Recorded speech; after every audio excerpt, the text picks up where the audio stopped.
La entrevista a la carta.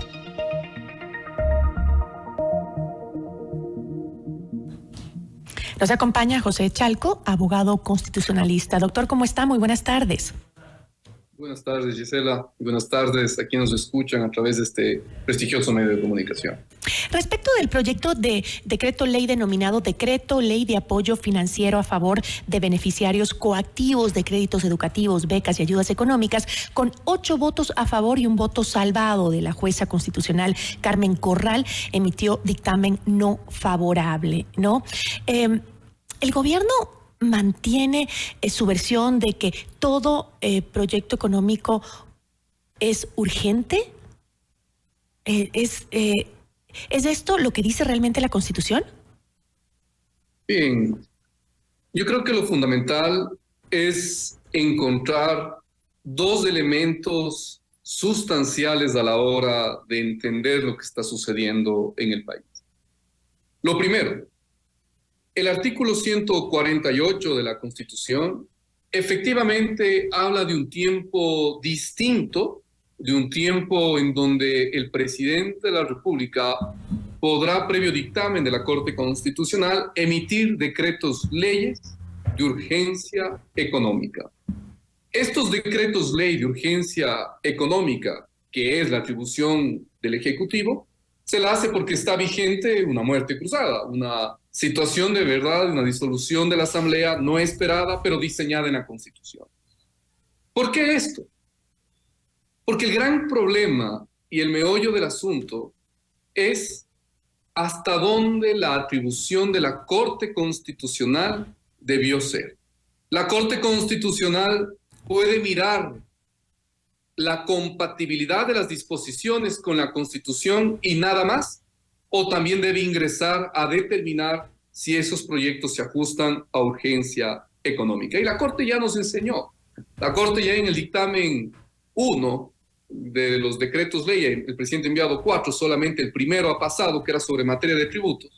Ya en ese dictamen la Corte anunció cuál iba a ser su posición y la Corte nos dijo: yo como órgano de control constitucional no solamente voy a mirar la compatibilidad con la Constitución, sino también la urgencia económica. Más allá de si aquello es correcto o incorrecto, ya varios constitucionalistas hemos dicho que la Corte quizás se extralimita al valorar la urgencia, pero ya está establecido en un precedente que lo va a hacer. Así que al Ejecutivo lo que le correspondía es ajustar su propuesta a los test, lineamientos, estándares que la Corte Constitucional ha establecido respecto a la calificación. ¿Eso no, doctor, competencia de la Corte Constitucional ser un contrapeso sobre las afectaciones o implicaciones de los decretos ley del presidente? Indudablemente que sí, que sí. La Corte Constitucional tiene que precisamente hacer un control dentro del diseño constitucional ecuatoriano, mirar que no se extralimite. Pero yo sí veo un defecto importante, Gisela, en los dos últimos dictámenes de la Corte, y esto hay que ser muy claros. El primer defecto, se ve una Corte resentida con el Ejecutivo. Y le digo con mucha transparencia, porque cita una y otra vez la carta que el presidente envió a la Corte, aquella carta pública, y dice que el presidente acusó a la Corte, usa ese término, acusó.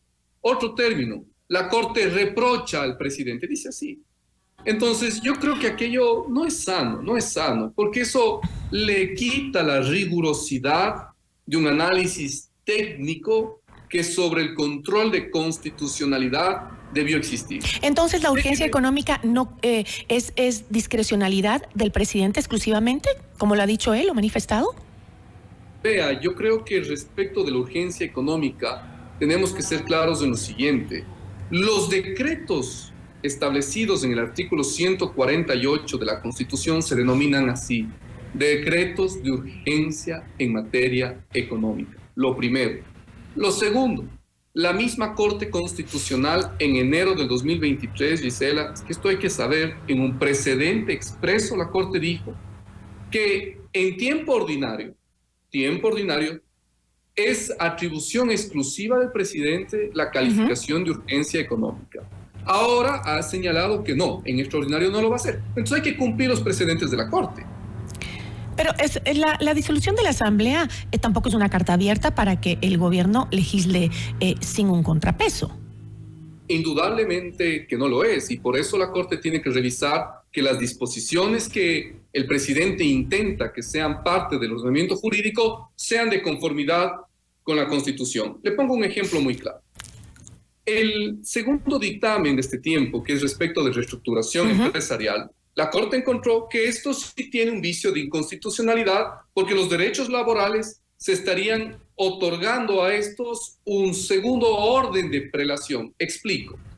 En caso de que existan acreencias diferentes, los derechos laborales tienen un privilegio frente a otras acreencias en una empresa. Lo que está diciendo la Corte es que el Ejecutivo propone de que esto cambie, que esto se adultere, que ya no sean los derechos laborales de crédito privilegiado. Y eso, claro, obviamente, aquello sí tiene un vicio de constitucionalidad. Eso sí debe mirar la Corte. Pero doctor, usted ha dicho que la Corte con el rechazo a estos decreto ley está está haciendo algo que no le corresponde, prácticamente. No lo digo yo únicamente, lo dice el voto salvado, ¿no? Pero, por ejemplo, déjeme hacer una analogía. Por ejemplo, previamente a la disolución de la Asamblea Nacional, se presentaron 2 proyectos ley que abordaban justamente el mismo tema y que al no haberse calificado como urgentes en materia económica por el presidente de la República, se tramitaron por la vía ordinaria, ¿no es cierto? Me pregunto yo, ¿qué cambió o qué hechos se cambiaron sobre esta problemática para que ahora sí sea considerada como urgente, cuando el mismo gobierno la presentó ante la Asamblea por el trámite normal y no como económico urgente? Y ahora resulta que sí es urgente. Yo creo que hay que ser claros en lo siguiente. La Corte Constitucional, ya lo dijimos desde el primer dictamen, se fue a donde no debió ir. Ingresó a donde no debía ingresar, que era precisamente el valorar la urgencia económica. ¿Por qué, Gisela? Porque se pueden cometer estos errores. ¿Cuáles errores?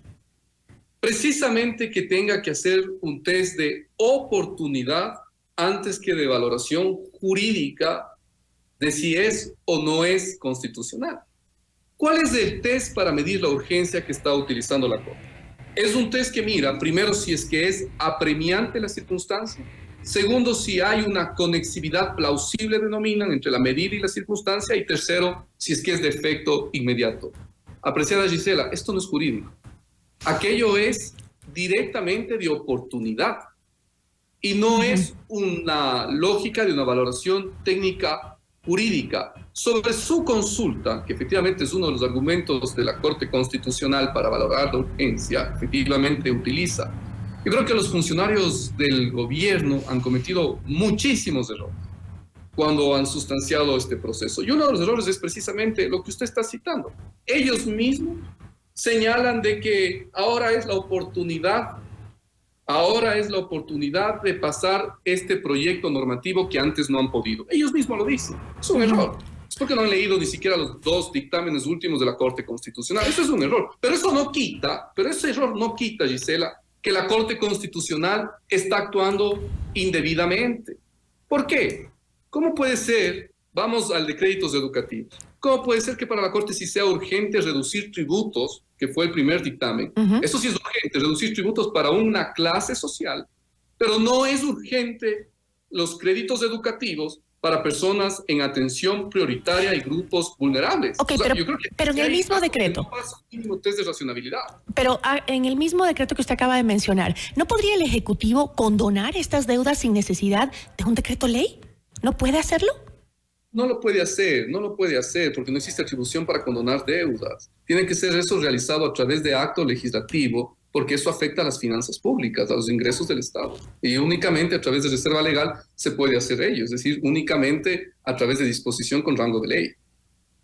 ¿No puede hacer cambios de reglamentos en las leyes vigentes?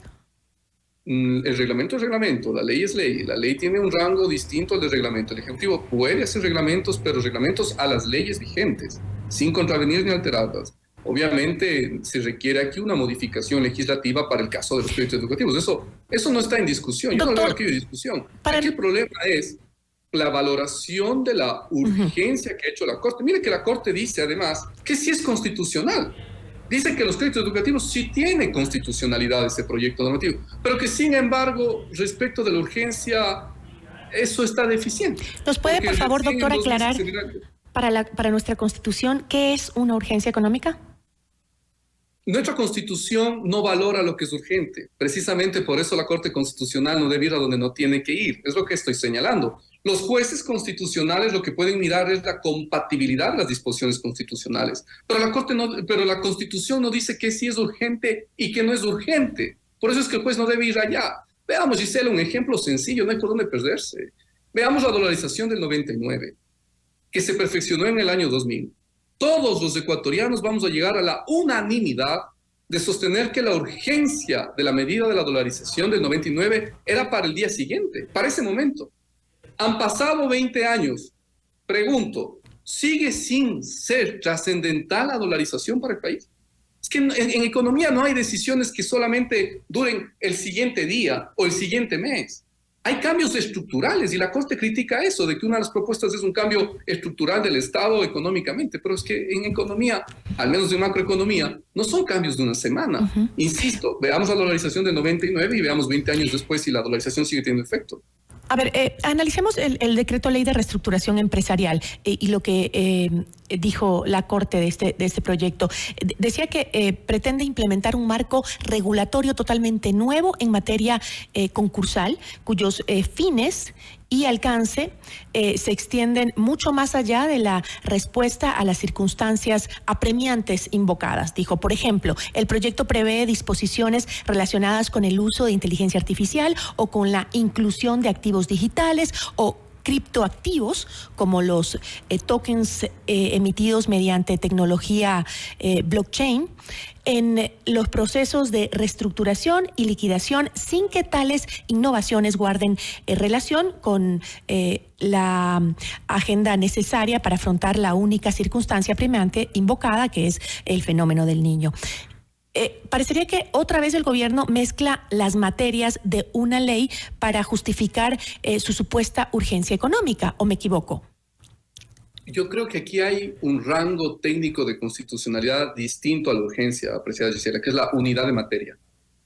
Yo creo que más bien hay otro defecto, que es una ausencia de unidad de materia constitucionalmente obligado. Insisto, si la Corte Constitucional solo mira lo técnico constitucional, tiene elementos suficientes.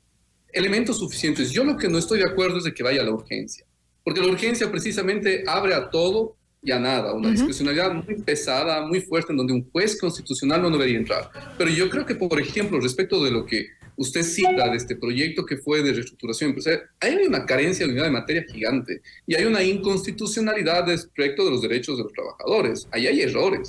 Y aún más cuando los funcionarios públicos fueron a una audiencia ante la Corte Constitucional a señalar de que efectivamente esta es la oportunidad de poner en vigencia algo que ya venían trabajando con antelación. Es decir, se están equivocando en el tratamiento que tienen estos decretos ley urgente económicos y hay que cuidar pues precisamente el cumplir con los precedentes de la Corte. Yo creo que indudablemente este proyecto de reestructuración rompe unidad de materia y rompe además progresividad de los derechos. Pero eso no es tampoco, insisto, carta abierta para que la Corte Constitucional haya ido a donde no debe ir, que es la valoración de la urgencia económica. Y lo dice también la jueza Corral, el voto de minoría, y está en desacuerdo con la mayoría por calificar la urgencia económica que no le correspondía. Nos queda claro su punto. Muchísimas gracias, doctor. Gisela, una buena tarde. Igual para usted. José Chalco, abogado constitucionalista.